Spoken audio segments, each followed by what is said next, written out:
यह शरद पूर्णिमा की सबसे सुंदर और आध्यात्मिक कथाओं में से एक है, जिसे महारास लीला के नाम से जाना जाता है। शरद पूर्णिमा की रात को चंद्रमा अपनी 16 कलाओं से परिपूर्ण होकर आकाश में चमकता है। इस रात को चंद्रमा की रोशनी अमृत बरसाती है और पूरा वातावरण दिव्य ऊर्जा से भर जाता है। इसी अलौकिक रात्रि में भगवान श्री कृष्ण ने अपनी प्रिय राधा और गोपियों को महारास के लिए आमंत्रित किया। कृष्ण ने वृंदावन की वंशी बट पर अपनी प्रिय बांसुरी बजाई। इस वंशी की मोहक ध्वनि सुनकर ब्रज की सभी गोपियां अपने घर परिवार, कामकाज और लोकलाज को छोड़कर यमुना के तट पर कृष्ण से मिलने दौड़ पड़ी। गोपियों के निस्वार्थ प्रेम को देखकर भी कृष्ण ने पहले उनकी परीक्षा ली। उन्होंने गोपियों से कहा कि उन्हें इस आधी रात में घर से बाहर नहीं आना चाहिए था और उन्हें वापस लौट जाना चाहिए था। गोपियों ने अत्यंत प्रेम और भक्ति से कहा, जब उनका मन और प्राण केवल उन्हीं में लीन है तो वे वापस किस घर में जाएं? उनका सच्चा घर तो कृष्ण के चरण ही हैं। गोपियों के इस अनन्य प्रेम और समर्पण को देखकर कृष्ण अत्यंत प्रसन्न हुए।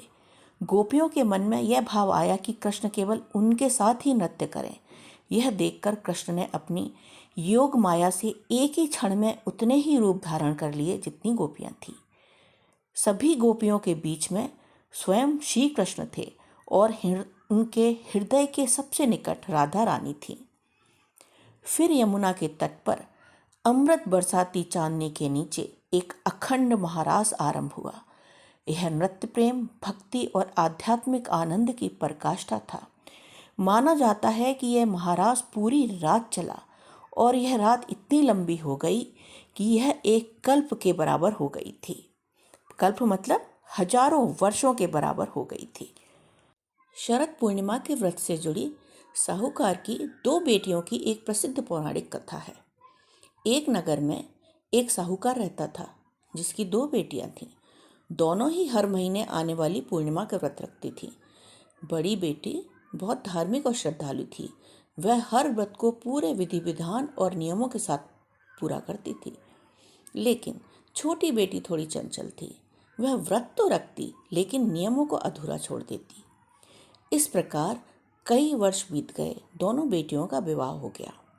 समय के साथ साहूकार की बड़ी बेटी को स्वस्थ संतानों की प्राप्ति हुई। वहीं छोटी बेटी को संतानें तो हुईं, लेकिन वह जन्म लेते ही मर जाती थीं। यह क्रम 2-3 बार चला, जिससे छोटी बेटी बहुत दुखी हुई। उसने अपनी इस पीड़ा का कारण जानने के लिए एक ब्राह्मण को बुलाया और अपनी व्यथा बताई।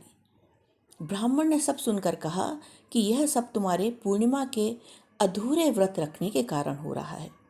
उन्होंने छोटी बेटी को सलाह दी कि वह शरद पूर्णिमा का व्रत पूरे विधि विधान और श्रद्धा के साथ करे। ब्राह्मण की सलाह मानकर छोटी बेटी ने पूर्णिमा का व्रत पूरे नियम से करने का संकल्प लिया। पूर्णिमा आने से पहले उसने एक बेटे को जन्म दिया, लेकिन दुर्भाग्यवश जन्म लेते ही उसकी मृत्यु हो गई। छोटी बेटी ने दुखी होकर अपने मृत पुत्र के शव को एक पीढ़े पर लिटाकर कपड़े से ढक दिया ताकि किसी को पता न चले। इसके बाद उसने अपनी बड़ी बहन को बुलाया।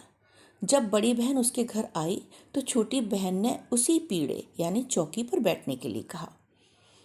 जैसे ही बड़ी बहन उस पीढ़े पर बैठने लगी, उसके लहंगे का किनारा बच्चे के शरीर से स्पर्श हुआ और चमत्कार हुआ। वह मृत बच्चा तुरंत जीवित होकर रोने लगा। बड़ी बहन यह देखकर चौंक गई और गुस्से में छोटी बहन से बोली, वह उसे संतान हत्या के पाप का भागीदार बनाना चाहती थी।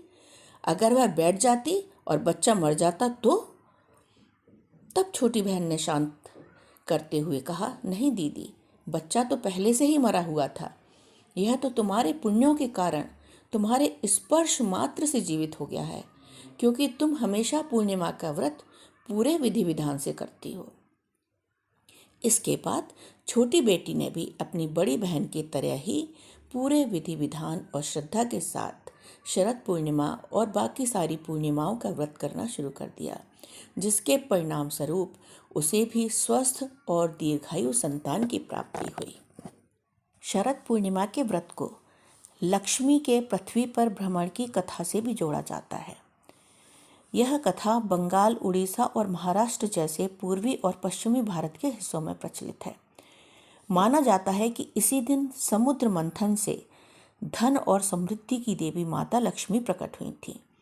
इस रात देवी लक्ष्मी यह देखने के लिए पृथ्वी पर भ्रमण करती हैं कि को जागृति यानी कौन जाग रहा है। जो लोग रात भर जागकर जागरण माता लक्ष्मी की पूजा, भजन और आराधना करते हैं, देवी उनसे प्रसन्न होकर उन्हें धन, ऐश्वर्य, सुख और समृद्धि का आशीर्वाद देती हैं। इसी मान्यता के कारण इस रात लोग जागरण करते हैं। इस दिन माता लक्ष्मी और चंद्रमा दोनों की पूजा की जाती है।